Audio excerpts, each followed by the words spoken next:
कैसे हैं आप लोग। आई होप आप सबकी तैयारी अच्छी चल रही होगी। वेलकम बैक टू स्टडी पाठशाला। और आज हम आपके लिए लेके आए हैं पीवाईक्यूज़ की सीरीज़ में विजयनगर एम्पायर और साथ ही साथ भक्ति मूवमेंट के कुछ पीवाईक्यूज़।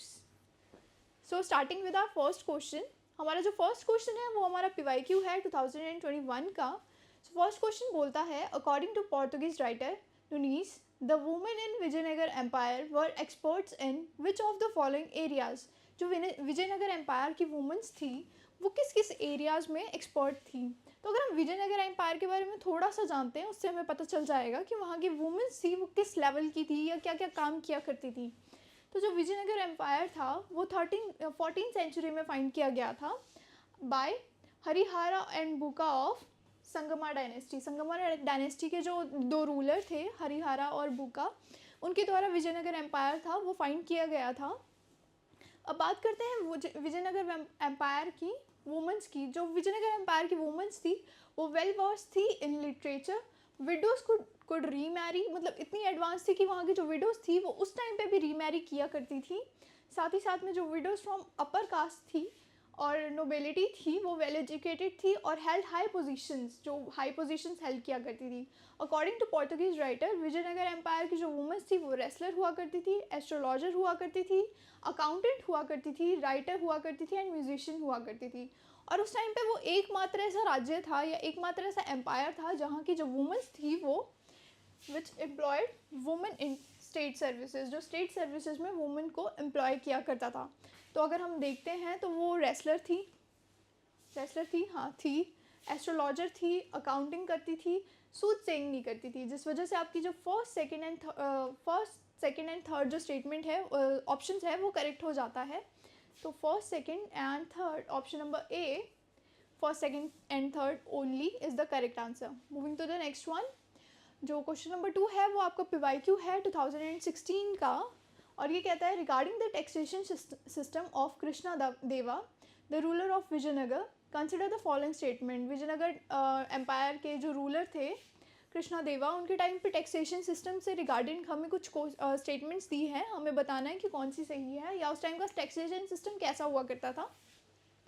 तो फर्स्ट स्टेटमेंट हमें बोलती है, the tax rate on land was fixed depending on the quality of land, which is correct. क्योंकि अगर हम देखते हैं तो जो लैंड था वो 4 पार्ट्स में डिवाइड किया गया था, 4 कैटेगरीज में डिवाइड किया गया था। फर्स्ट कैटेगरी थी wetland, dry land, orchid land and woodland. और जो रेवेन्यू था, land revenue could be paid in cash और काइंड, और जो रेवेन्यू था according to the type of crop और इरिगेशन मेथड के ऊपर भी डिपेंड करता था। साथ ही साथ में वो लैंड के वाइज डिपेंड करता था। ड्राई लैंड है तो अलग होगा, वेटलैंड है तो अलग होगा, ऑर्किड्स है तो अलग होगा, वुडलैंड है तो अलग टैक्स होगा, जिस वजह से आपकी जो फर्स्ट स्टेटमेंट है क्वालिटी ऑफ लैंड पे जो उनका जो रेंट था या टैक्स था वो डिपेंड करता था।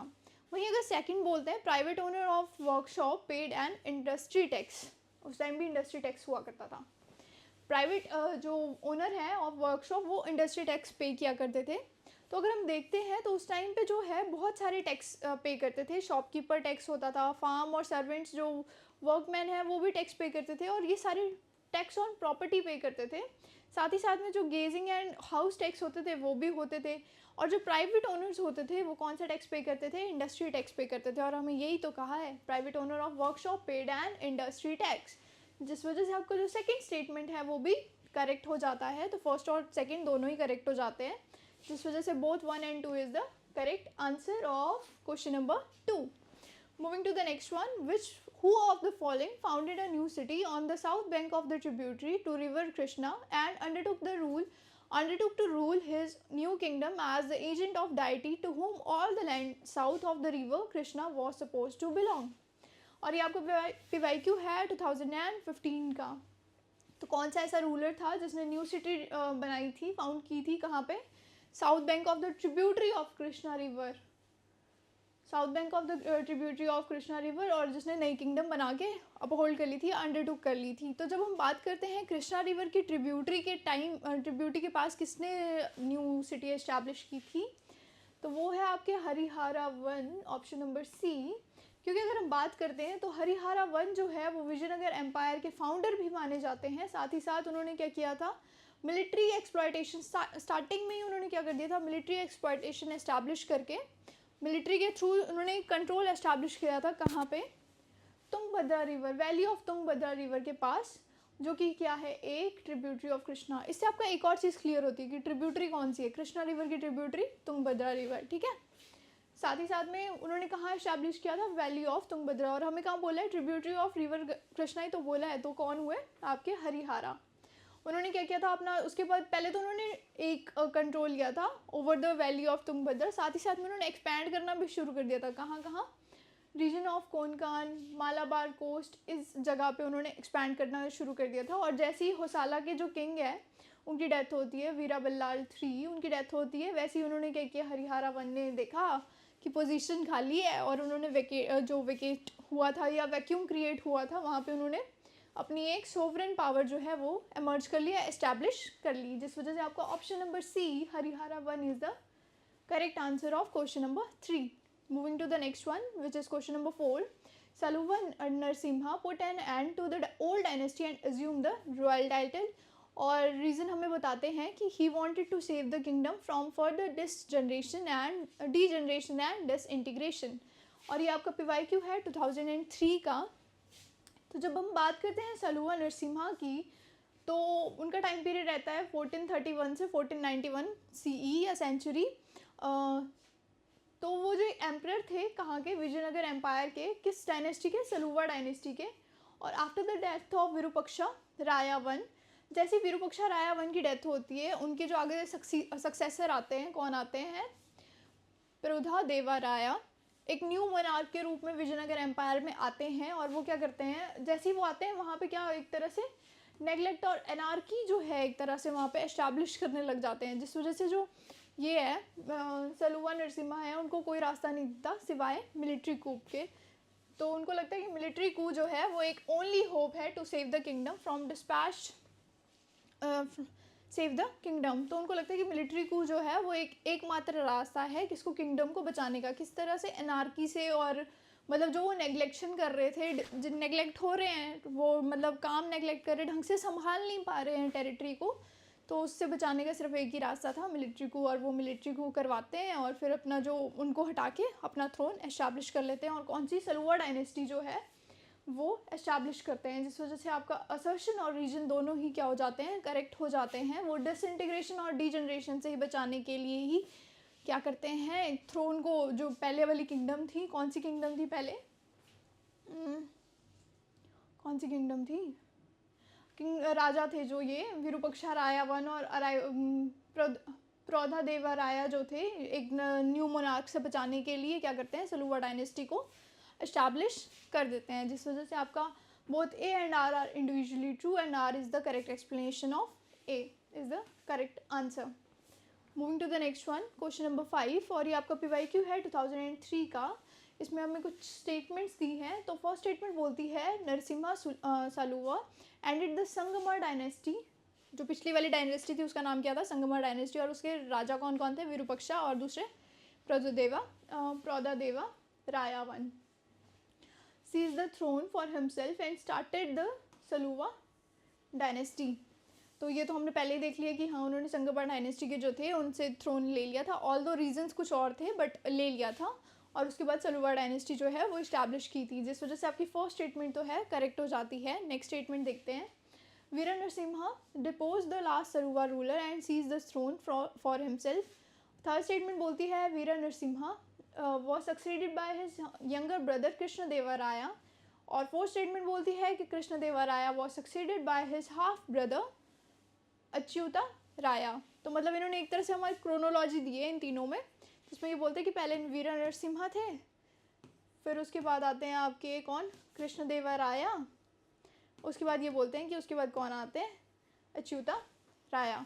तो अगर हम देखते हैं क्रोनोलॉजी, जो विरूपाक्षा राया से तो संगमर डायनेस्टी के लास्ट एम्परर माने जाते हैं, और उन्होंने संगमर डायनेस्टी से मतलब उसके बाद किसने ले लिया था, इन्होंने नरसिम्हा सलुवा ने ले लिया था. किससे लिया था, उनके सन जो थे प्रौधार्या, उनसे ले लिया था. और उसके बाद क्या किया था उन्होंने, नरसिम्हा सलुवा ने क्या किया था, सलुवा डायनेस्टी एस्टैब्लिश की थी.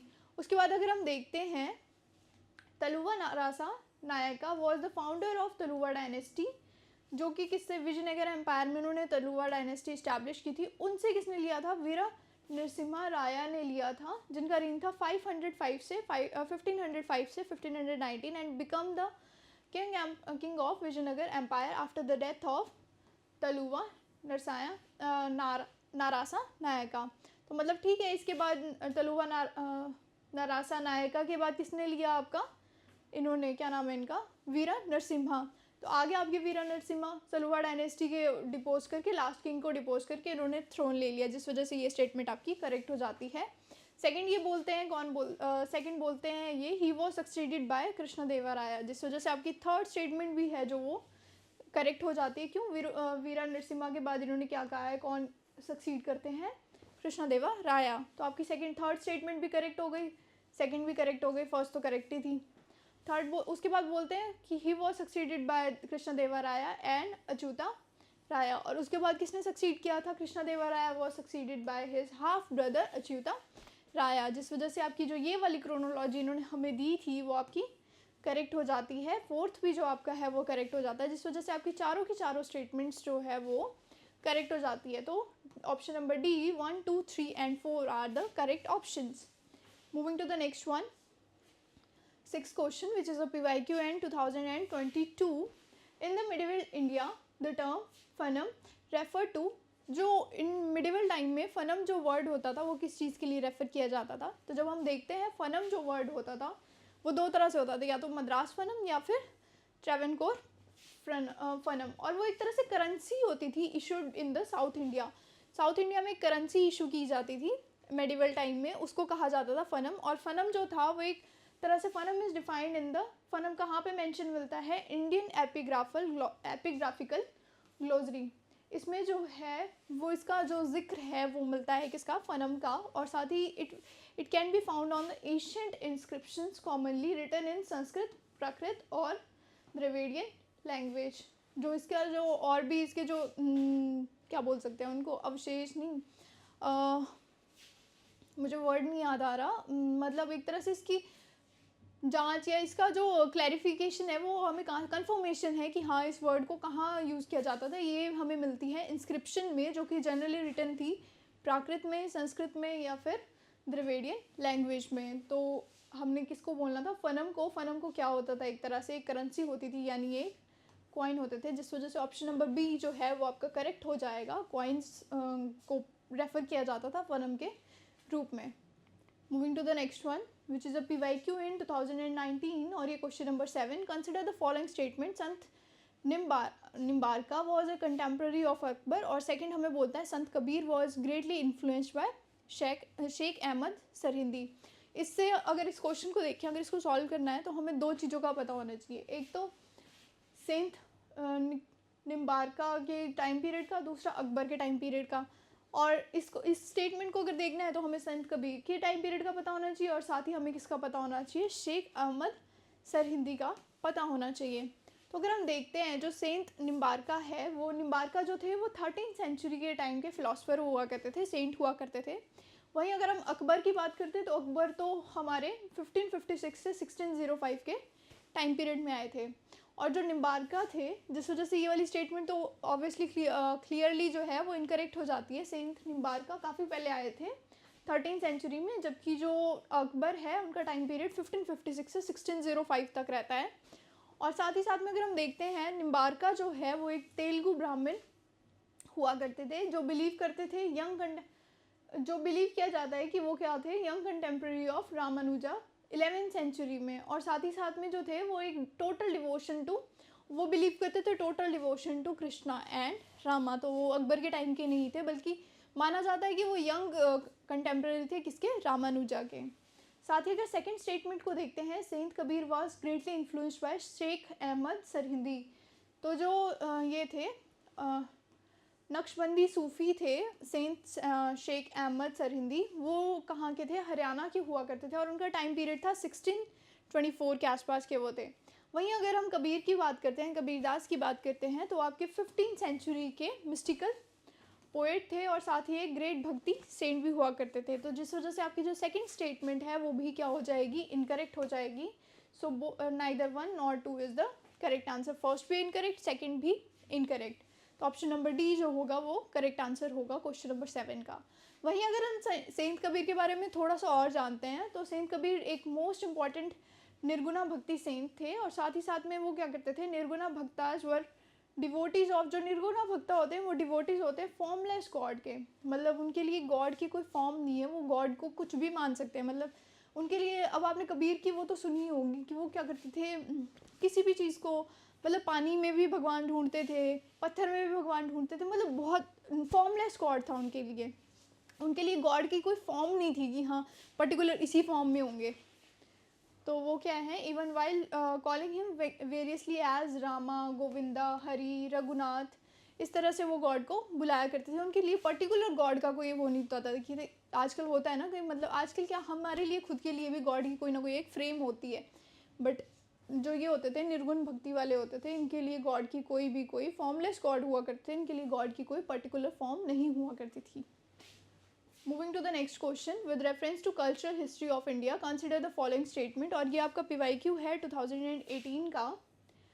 कल्चरल हिस्ट्री से रिलेटेड हमें कुछ स्टेटमेंट्स दी हैं। तो फर्स्ट स्टेटमेंट हमें बोलती है, most of the Tyagaraja kritis are devotional song in praise of Lord Krishna. Second statement हमें बोलती है, Tyagaraja created several new ragas. और थर्ड स्टेटमेंट हमें बोलती है कि Annamacharya and Tyagaraja was the contemporary are contemporaries. और फोर्थ स्टेटमेंट हमें बोलती है कि Annamacharya kirtanas are devotional songs in praise of Lord Venkateshwara. तो इसमें हमें दो लोगों के बारे में बताई गई है, जो ये चार स्टेटमेंट्स है ये दो लोगों के बारे में है। पहला है आपका त्यागराज कीर्ति के बारे में और दूसरा है आपका अन्नमाचार्य के बारे में। तो हम इन दोनों के बारे में जानते हैं, then we will solve this question. तो जो त्यागराज थे उनके जो मेनली सॉन्ग्स होते थे वो किसकी प्रेज में हुआ करते थे, प्रेज ऑफ रामा। जिस वजह से आपका फर्स्ट स्टेटमेंट तो वहीं गलत हो जाता है, वो लॉर्ड कृष्णा के नहीं लॉर्ड रामा के वो थे, भक्त थे, या कह सकते हैं उनके जो सॉन्ग्स थे वो किसके लिए थे, लॉर्ड रामा के लिए थे, वेयर एज वो लॉर्ड कृष्णा के लिए कम थे। मतलब मेनली जो थे वो किसकी प्रेज में हुआ करते थे, लॉर्ड रामा की प्रेज में हुआ करते थे, जिस वजह से आपकी फर्स्ट स्टेटमेंट तो इनकरेक्ट हो जाती है। वहीं अगर हम बात करते हैं, he is credited with various musical innovations including the use of structured variations of musical lines within the performance, practice that may have been derived from improvisatory techniques. Tyagaraja belonged to 18th century and Annamacharya belonged to 15th century. Tyagaraja जो थे वो 18th century से belong करते थे, वेराज जो अन्नामाचार्य थे वो 15th century से बिलोंग करते थे, जिस वजह से वो जो कंटेम्प्रेरी तो नहीं हो सकते। ऑब्वियसली बात है, एक 18th सेंचुरी से एक 15th सेंचुरी से इतना लंबा तो कोई नहीं जिएगा, तो वो दोनों जो थे वो कंटेम्प्रेरी नहीं थे, जिस वजह से आपका थर्ड स्टेटमेंट जो है वो भी इनकरेक्ट हो जाता है। आगे अगर हम देखते हैं तो अन्नामाचार्य जो थे वो earliest known Indian musician to compose song called sankirtans in praise of the god Venkateshwara, a form of Vishnu. जो अगर हम अन्नामाचार्य के बारे में देखते हैं तो वो अर्लीस्ट म्यूजिशियन माने गए हैं, और वो किसकी प्रेज में गाने लिखा करते थे, लॉर्ड वेंकटेश्वर की प्रेज में गाने लिखा करते थे। और लॉर्ड वेंकटेश्वर है कौन, अ फॉर्म ऑफ विष्णु, जिस वजह से आपकी फोर्थ स्टेटमेंट है वो करेक्ट हो जाती है। और त्यागराज क्रिएटेड सेवरल राग इज ऑल्सो करेक्ट। तो फर्स्ट और थर्ड आपका इनकरेक्ट हो जाता है, वेयर एज सेकेंड और फोर्थ जो है वो आपका करेक्ट हो जाता है। ये दोनों कंटेम्प्रेरी नहीं थे, और ये किसके बारे में लिखा करते थे, लॉर्ड रामा के बारे में लिखा करते थे। So second and 4 is the correct answer, option number B, second and 4 only is the correct answer. Moving to the next one, with reference to the cultural history of medieval India, consider the following statement। और ये आपका PYQ है 2016 का। Cultural history से medieval India से हमें कुछ statements दी हैं। तो फर्स्ट स्टेटमेंट बोलती है, सिद्धाज और Sittars of the Tamil region were monotheistic and condemned idolatry. और उससे नेक्स्ट हमें बोलती है, Lingayats of Kannada region question the theory of rebirth and rejected the caste hierarchy. तो अगर हम बात करते हैं लिंग्यार्ड्स की या सिद्धास की, तो अगर हम एक्सप्लेनेशन देखते हैं तो 12th century witness the emergence of new movement in Karnataka which is oldly known as Kannada, और लेड बाय भसावनास इन 1106 से 68 तक, who was a minister in the court of Kalachuri ruler. His follower were known as Virashaivas, यानी hero of Shiva's.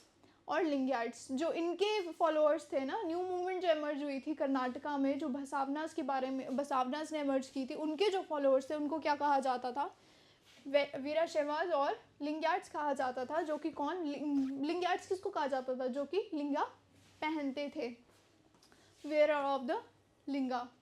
लिंगायट्स rejected the caste hierarchy, जिस वजह से आपकी ये वाली जो है rejected the caste hierarchy is correct. And they also question the theory of rebirth. जो लिंगायट्स थे कन्नड़ा रीजन में यानी कर्नाटका रीजन में, वो क्या थे, वो मतलब एक तो जो लिंगा को धारण करते थे उनको बोलते थे लिंगायट्स, और साथ ही साथ में वो थ्योरी ऑफ, उन्होंने क्या किया था, question the theory of rebirth, और साथ ही साथ में उन्होंने कास्ट हायरार्की को भी रिजेक्ट किया था, जिस वजह से आपकी सेकंड स्टेटमेंट जो है वो करेक्ट हो जाती है। वहीं अगर हम सिद्धार्थ की बात करते हैं, Siddhartha believe in the oneness of transcendence being in the world as well as the charity towards the man, as well as the charity towards the Siddharth believe in the oneness of the transcendence being in the world as well as the charity towards the man। जो सिद्धार्थ थे वो believe करते थे oneness of the transcendence, मतलब एक ही God के उसमें believe किया करते थे। तो जिससे हमें ये क्लियरली मेंशन, इस लाइन से हम क्लियरली कर सकते हैं, this clearly shows they believe in the one God. जो सिद्धार्थ थे वो एक ही गॉड में बिलीव करते थे, और जो एक गॉड में बिलीव करते हैं उन्हें मोनोथेस्टिक ही कहा जाता है। और साथ ही साथ में वो क्या करते थे, कंडेम्ड आइडलेटरी, वो जो आइडल पूजा होती थी उसको भी कंडेम करते थे, उसको भी वो रिजेक्ट करते थे, जिस वजह से आपकी फर्स्ट स्टेटमेंट जो है वो भी करेक्ट होती है। और सेकंड स्टेटमेंट जो है कास्ट हायरार्की को रिजेक्ट करते थे, और साथ ही साथ में क्वेश्चन करते थे द थ्योरी ऑफ रीबर्थ, जिस वजह से आपकी सेकंड स्टेटमेंट है वो भी क्या होती है, करेक्ट होती है। तो फर्स्ट और सेकंड दोनों ही आपकी करेक्ट हो जाती है, जिस वजह से option number C both 1 and 2 are the correct answer of the question number 9। और ये आपका PYQ कहाँ था, 2016 में। Moving to the next question, consider the following bhakti saint, और ये आपका PYQ है 2013 में। 3 भक्ति सेंट दिए, who among the following above was the preaching when the Lodhi dynasty fell and Babur took over. अब आप मुझे कमेंट करके बताएंगे कि बाबर कहाँ से आया था। ये हमने लास्ट जो सीरीज़ हुई है उसमें 2-3 बारी हमने रिपीट किया है कि बाबर कहाँ से आया था, तो आप हमें बताएंगे कि बाबर कहाँ से आए थे। तो हमें 3 ये दिए हैं। अब हमें ये वाला क्वेश्चन भी ऑब्वियसली हमें पता होना चाहिए कि लोधी डायनेस्टी कब गिरी थी और बाबर ने कब टुक ओवर किया था, उसका टाइम पीरियड क्या था, और साथ ही साथ हमें ये भी पता होना चाहिए कि दादू दयाल, गुरु नानक और त्यागराज का टाइम पीरियड क्या था। ऑल्दो हमने त्यागराज का टाइम पीरियड पीछे पढ़ा है यहाँ पे, Tyagaraja belong to the 18th century. तो अगर हम इसकी बात करते हैं तो अब हमें टाइम पीरियड पता होने चाहिए। तो पहले हम किसकी टाइम पीरियड देखेंगे, लोधी डायनेस्टी का गिरने का और बाबर के टुक ओवर करने का, जो हुआ था फर्स्ट बैटल ऑफ पानीपत में। फर्स्ट बैटल ऑफ पानीपत कब हुई थी, 21st सेंचुरी 1526 को। और ये फोर्सेस किस किस के बीच में, ये लड़ाई किस किस के बीच में हुई थी, बाबर और लोधी डायनेस्टी के बीच में हुई थी, जिसमें जो बाबर है वो जीत गए थे और लोधी डायनेस्टी के जो किंग थे वो हार गए थे। अब आप ये भी बताएंगे कि लोधी डायनेस्टी के लास्ट किंग कौन थे जिन्होंने बाबर के साथ फाइट की थी। तो वो हुआ था फर्स्ट बैटल ऑफ पानीपत, और कब हुआ, 1526 में। अब हमने त्यागराज का तो अभी देखा वो कौन सी सेंचुरी में आए थे, 18th सेंचुरी में, तो ये तो नहीं हो सकते। अगर हम बात करते हैं दादू दयाल और गुरु नानक देव की, तो गुरु नानक देव जो आए थे वो आए थे आपकी 1469 से 1538, जो कि आपके इसके साथ कोलाइड कर रहा है, ओवरलैप कर रहा है, एडी में आए थे। इन दोनों के साथ ये दोनों जो टाइम पीरियड है ये क्या कर रहे हैं, ओवरलैप कर रहे हैं, जिस वजह से गुरु नानक देव जो है वो माना जाता है किसके टाइम पीरियड में आए थे, बाबर के टाइम पीरियड में आए थे। और शायद आपने स्टोरी भी सुनी होगी, मुझे एक्चुअल में मतलब पूरी तो ही नहीं याद है, बट कहा जाता है कि ये जो बाबर के टाइम पे आए थे और बाबर भी इन्हें काफ़ी माना करते थे, जिस वजह से आपकी जो सेकंड स्टेटमेंट है वो आपकी करेक्ट हो जाएगी। सॉरी, सेकंड ऑप्शन जो है गुरु नानक देव वो इसके टाइम पीरियड में आए थे। अगर हम बात करते हैं दादू दयाल की, जो सेंट दादू दयाल थे वो आए थे आपके 1544 और 1603 में, जो कि इस टाइम पीरियड के बाद आए थे। 44 और 1603 was a poet Saint from Gujarat and India and a religious reformers who spoke against formalisation and priest craft. ये एक पोइट सेंट भी थे, कहाँ से, गुजरात से, गुजरात इंडिया से, और एक रिलीजियस रिफॉर्मर भी माने जाते हैं, जो कि किसके अगेंस्ट बात करते हैं, प्रीस्ट क्राफ्ट, यानी जो ये प्रीस्ट क्राफ्ट हुआ करता था, और साथ ही साथ में जो ये फॉर्मलिज्म हुआ करता था, इसके अगेंस्ट ये अपनी स्पीच पोइम्स भी लिखते हैं और इसके अगेंस्ट ये काफ़ी आवाज़ उठाते हैं। तो ये तो नहीं आए थे इनके टाइम पीरियड में, ये कब आए थे 1544-1603 में, वेयर एज जो ये हुआ था ये कब हुआ था 1526 में, तो दादू दयाल भी नहीं होते हैं। वहीं अगर हम त्यागराज की बात करें तो फॉर्मली जो त्यागराज आए थे वो 1757 से 1847 के बीच में आए थे और वो एक कंपोज़र थे, वोकलिस्ट थे कर्नाटिक म्यूज़िक के, साथ ही साथ में अ form of Indian music, classical music. He was a prolific and highly influential in the development of Indian classical music tradition। मतलब उनको काफ़ी माना जाता है, इंडियन क्लासिकल म्यूज़िक की फॉर्मेशन में, डेवलपमेंट में उनका काफ़ी नाम माना जाता है। बट इनका टाइम पीरियड भी इस टाइम पीरियड से मैच नहीं करता है, जिस वजह से आपकी जो थर्ड है त्यागराज, ये तो हमने ऑलरेडी देखा ही था कि ये कब आए थे, 18th सेंचुरी में आए थे, तो ये भी नहीं आए, ये भी नहीं आए। ओनली गुरु नानक देव जो है वो इस टाइम पे आते हैं, इस टाइम पे वो प्रीच करते हैं, जिस वजह से B only 2 is the correct answer. Moving to the next one which is a question number 11 और PYQ in 2012।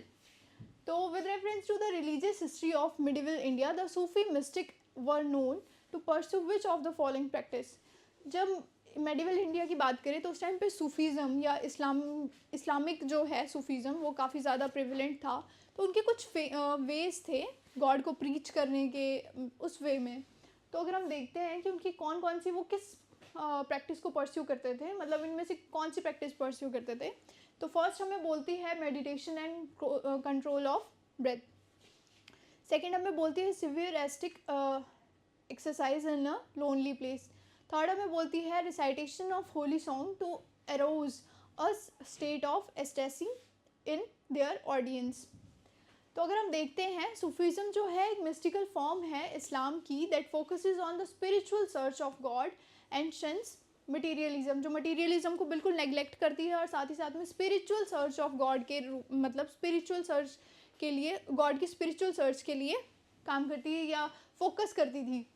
The Sufi practice comprises emphasis on love, devotion and towards the God.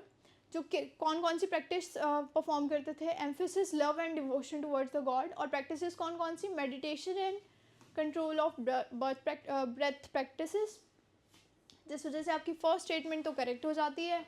साथ ही बोलती थी the practice of समा a musical recital with the intention of induce a mystical state of एस्टेसी।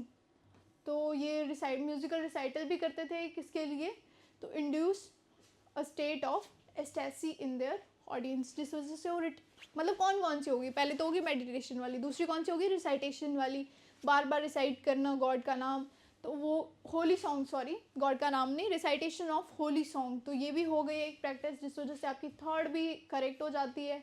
आगे अगर देखते हैं कहाँ थे, एस्टेसी music and dance devotee expressions, disciple has to go through states and states by practicing spiritual exercises in the lonely places।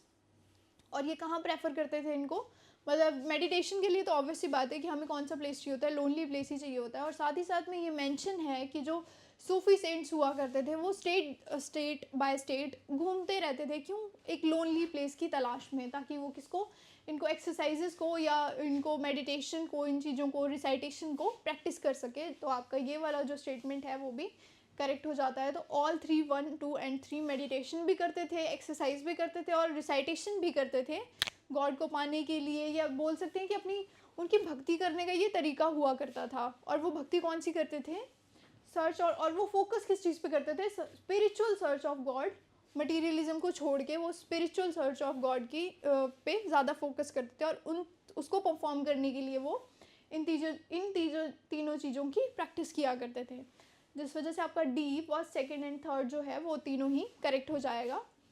Moving to the next one, with reference to Sufism in Indian history consider the following statement, और ये आपका PYQ है 2002 का। तो Sufism से related हमें 4 statements दी गई हैं। तो फर्स्ट स्टेटमेंट बोलती है Sheikh Ahmad Sirhindi was contemporary of the Ibrahim Lodi. Second statement बोलती है Sheikh Nasiruddin Chiragh Dehlavi was a disciple of Sheikh Nizamuddin Auliya. और थर्ड स्टेटमेंट बोलती है Aurangzeb was contemporary of Sheikh Salim Chishti. और फोर्थ स्टेटमेंट बोलती है the Qadiri order of Sufis was first introduce in the India by Sheikh Nizamuddin, यहाँ पे निज़ामुद्दौला एंड मखदूम मोहम्मद जिलानी। तो 4 स्टेटमेंट दी गई हैं। अगर हम स्टेटमेंट वाइज देखें, जो शेख अहमद सरहिंदी थे वो कंटेम्प्रेरी थे अकबर के और जहांगीर के, ना कि इब्राहिम लोदी के। वो किसके थे? अकबर और जहांगीर के कंटेम्प्रेरी थे, ना कि इब्राहिम लोदी के। जिस वजह से फर्स्ट स्टेटमेंट तो इनकरेक्ट हो जाती है। सेकंड हमें बोलती है the Qadiri order of Sufis was first introduced by the Sheikh Nizamuddaula. जो कादरी ऑर्डर था was first introduced by the Sheikh Nizamuddaula, जिस वजह से आपकी जो ये वाली स्टेटमेंट है ये भी करेक्ट हो जाती है। निज़ामुद्दौला और किसके द्वारा? मखदूम मोहम्मद जिलानी के द्वारा इनको इंट्रोड्यूस किया गया था, जिस वजह से फोर्थ स्टेटमेंट आपकी करेक्ट हो जाती है। वेयर एज फर्स्ट स्टेटमेंट है वो इनकरेक्ट हो जाती है, क्योंकि वो इब्राहिम लोदी के टाइम पे नहीं, किसके टाइम पे आए थे? जहांगीर और अकबर के टाइम पे आए थे। वहीं अगर हम आगे देखते हैं, जो सलीम चिश्ती थे was a Sufi saint of Chishti order during the Mughal empire in India and the Mughal emperor Akbar came to Chishti's home. Question क्या है? Aurangzeb was the contemporary of Sheikh Salim Chishti. बल्कि ये बोलते हैं कि मुगल एम्पर जो थे Akbar came to Chishti's home in Sikri to ask him to pray for male heir to throne. Akbar का आपने अगर वो देखी हो जोधा अकबर या कुछ भी देखा हो या पढ़ा हो कहीं पे, तो आपको आइडिया होगा कि अकबर के बेबीज़ नहीं हो रहे थे, जिस वजह से, या एक बार हुए भी थे, उनकी डेथ हो गई थी किसी वजह से। तो वो जाते हैं किसके पास में? इनके पास में शेख सलीम चिश्ती के पास में अपनी हायर के लिए, या अपने जो क्या बोलते हैं उनको आगे के लिए, थ्रोन के जो असली वो होंगे जिनको वो राज्य देंगे, या अपने बेटे के लिए एक तरह से वो जाते हैं प्रे करने की, आप हमें प्रे करो ताकि हमारे बेबीज़ हो जाएं और मेरा जो राज्य है वो मैं आगे किसी को सौंप सकूं। तो वो किसके पास जाते हैं? शेख सलीम चिश्ती के पास जाते हैं, जिससे हमें पता चलता है कि वो अकबर के टाइम के आए थे, ना कि औरंगज़ेब के टाइम पे। बल्कि औरंगज़ेब तो काफ़ी बाद में आए हैं, बहुत सारे रूलर्स के बाद में, बहुत सारे जो मुग़ल रूलर्स आए थे उनके बाद में औरंगज़ेब आए थे। और औरंगज़ेब एज अ लास्ट जो मुग़ल था वो भी माना जाता है, ऑल्दो उसके बाद भी थे, बट एक लास्ट जो पीक पे माने जाते हैं वो लास्ट औरंगज़ेब को ही माना जाता है, जिस वजह से आपकी ये वाली स्टेटमेंट जो है वो भी इनकरेक्ट हो जाती है। वहीं अगर हम बात करते हैं इनकी शेख नसीरुद्दीन चिराग दहलावी की, तो वो जो थे वो डिसाइपल हुआ करते थे शेख निज़ामुद्दीन औलिया की। ये जो आपकी स्टेटमेंट है ये करेक्ट है, क्योंकि जो शेख ये है नसीरुद्दीन है वो इनके स्टूडेंट हुआ करते थे, शेख निज़ामुद्दीन औलिया के ही स्टूडेंट हुआ करते थे, जिससे जो आपकी सेकंड स्टेटमेंट है वो आपकी करेक्ट है। वेयर एज आपकी थर्ड और फर्स्ट और थर्ड जो है वो इनकरेक्ट है, और सेकंड और फोर्थ जो है वो करेक्ट है। और ये तो आप ऐसे भी इससे भी लगा सकते हो, जब आपका फर्स्ट जो है वो इनकरेक्ट हो गया, थर्ड जो है वो इनकरेक्ट हो गया, तो फर्स्ट ये इनकरेक्ट हो गया, 1 2 भी इनकरेक्ट हो गया, थर्ड वाले भी इनकरेक्ट हो गए, ये भी इनकरेक्ट और ये भी इनकरेक्ट। कौन सा बचा? 2 और 4। ऑप्शन नंबर डी जो है वो करेक्ट आंसर होगा क्वेश्चन नंबर 12th का। Moving to the next one, question number 13, who among the following was the first Bhakti saint to use Hindi for the propagation of his messages. और ये आपका PYQ है 2002 का। कौन से ऐसे भक्ति सेंट थे जो हिंदी का यूज़ किया करते थे अपने मैसेजेस को आगे पहुंचाने में या डिलीवर करने में? तो वो थे आपके रामानंदा। जो रामानंदा थे वो एक पोइट हुआ करते थे और एक 14th सेंचुरी के वैष्णवा डिवोशनल पोइट सेंट हुआ करते थे, जो गैंगेटिक बेसिन में लीव करते हैं, नॉर्दर्न इंडिया में वहाँ रहते हैं। और साथ ही साथ में जो उनकी स्पिरिचुअल वर्क्स थे या स्पिरिचुअल थीम्स थी, ये जो भी वो बनाते थे वो किस में बनाते थे? हिंदी में बनाते थे, क्योंकि वो चाहते थे कि जो ये थीम्स है या पोइट्रीज़ है ये ज़्यादा से ज़्यादा लोगों तक पहुँचे, इसलिए वो किस में इसको कंपोज किया करते थे? हिंदी का यूज़ किया करते थे अपने मैसेजेस को देने के लिए, जिस वजह से ऑप्शन नंबर सी रामानंदा जो है आपका करेक्ट आंसर होगा। Moving to the next one, जो मैच द कॉलम्स है भक्ति सेंट बताए हैं और उनके प्रोफेशंस हमें बताए गए हैं कि वो क्या क्या हुआ करते थे। और ये हमें मैच करने, 2 टाइप के क्वेश्चन आते हैं, एक तो आते हैं मैच करने वाले कि हाँ इनको मैच करो और उनके साथ आपको कोड्स दिए होंगे, और एक आते हैं आपको ऑलरेडी मैच्ड, आपको बताना है कि कौन से जो पेयर्स है वो करेक्टली मैच्ड हैं। तो अगर हम इसको देखते हैं, नामदेव जो थे वो एक टेलर हुआ करते थे, तो आपका जो नामदेव है वो आपके टेलर हुआ करते थे, तो फर्स्ट तो यहाँ आ जाएगा। अगर हम नामदेव के बारे में पढ़ें तो नामदेव एक मराठी हिंदू पोइट हुआ करते थे, पोइट सेंट हुआ करते थे फ्रॉम नारसी, हिंगोली, महाराष्ट्र। और ये किसके ट्रेडिशन में काम करते थे? Within the Warkari tradition of Hinduism. Warkari tradition of Hinduism में ये काम करते थे और एक मराठी पोइट माने गए हैं, और ये क्या होते थे? टेलर हुआ करते थे। वहीं अगर नेक्स्ट कबीर की बात करें, कबीर दास जो हुआ करते थे वो एक वीवर हुआ करते थे, और वो 15th century Indian mystical poet और सेंट हुआ करते थे, जिनकी जो राइटिंग है वो हिंदुइज़्म भक्ति मूवमेंट से इन्फ्लुएंस्ड है। उनकी जो राइटिंग है वो हिंदुइज़्म भक्ति मूवमेंट से इन्फ्लुएंस्ड है, और माना जाता है कि उनके बहुत से जो वर्सेस है वो कहाँ फाइंड किए जाते हैं? सिखिज़्म जो स्क्रिप्ट है, गुरु ग्रंथ साहिब और कबीर सागर में भी उनके जो वर्सेस हैं वो फाइंड किए जाते हैं। जिस वजह से अगर हम ये देखते हैं, कबीर क्या हुआ करते थे? कबीर एक वीवर हुआ करते थे। तो सेकंड यहाँ पे अगर हम रविदास की बात करते हैं तो रविदास एक कॉबलर हुआ करते थे। तो सबसे पहले तो हम अरेंज कर देते हैं, रविदास जो थे वो कॉबलर हुआ करते थे। और अगर हम बात करते हैं, रविदास एक इंडियन मिस्टिकल पोइट थे, पोइट सेंट हुआ करते थे, जो भक्ति मूवमेंट के टाइम पे हुआ करते थे। कब? 15th सेंचुरी से 16th सेंचुरी के टाइम पे हुआ करते थे। और ये क्या करते थे? He taught the removal of social division of gender and class and promote unity to pursuit of personal spiritual freedom. मतलब वो कहते थे कि मतलब जो ये कास्ट है, ये डिविजन्स हैं, इनको हटा के यूनिटी पे फोकस करना चाहिए ताकि हम एक स्पिरिचुअल फ्रीडम की तरफ जा सकें। और अगर हम देखते हैं तो ये क्या होते थे? एक कॉबलर हुआ करते थे। वहीं अगर हम सेना की बात करते हैं, जो सेना को एक तरह से सेना नावी भी कहा जाता था, लिटरली मीन सेना द बाबर। तो अगर हम इसको अरेंज करते हैं तो सेना जो होते हैं वो आपके बाबर थे, और उनको सेना नावी के नाम से भी जाना जाता था, जिसका लिटरल मीनिंग क्या होता था? सेना बाबर, बाबर। और अगर हम देखते हैं तो वो एक हिंदू सेंट पॉइंट थे, और वो भी किसके टाइम के थे? Warkari sect dedication to the god Vithoba. Warkari sect के टाइम के थे, और वो किसको डेडिकेट करते थे? गॉड विथोबा को अपनी राइटिंग्स जो है वो डेडिकेट किया करते थे। अगर हम इनको मैच करें और कोड देखें तो फर्स्ट जो होगा आपका वो होगा ऐसे ही करते हैं ना, फर्स्ट आपका Taylor C, first C, then Kabir B, then third D, ये वाला first C, second B, third D and fourth A. Option number B is the correct answer of question number 14।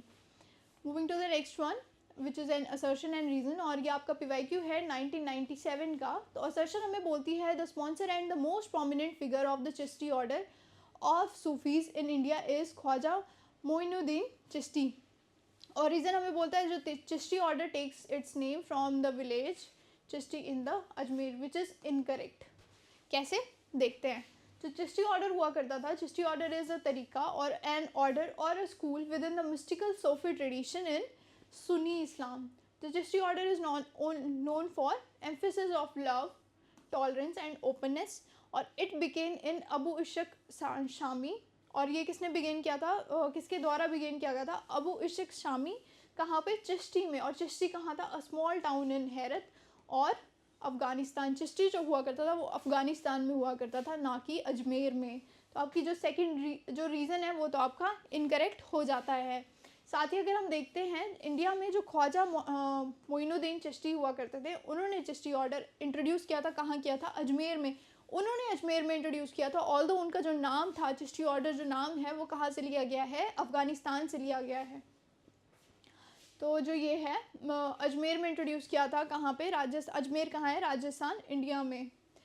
तो जिस वजह से आपका जो रीज़न है Chishti order takes it name from a village Chishti in Ajmer is incorrect, क्योंकि चिश्ती विलेज कहाँ पे है? आपका अफ़गानिस्तान में है। ऑल्दो इंडिया में जब चिश्ती ऑर्डर इंट्रोड्यूस हुआ था वो कहाँ हुआ था? सबसे पहले अजमेर में हुआ था।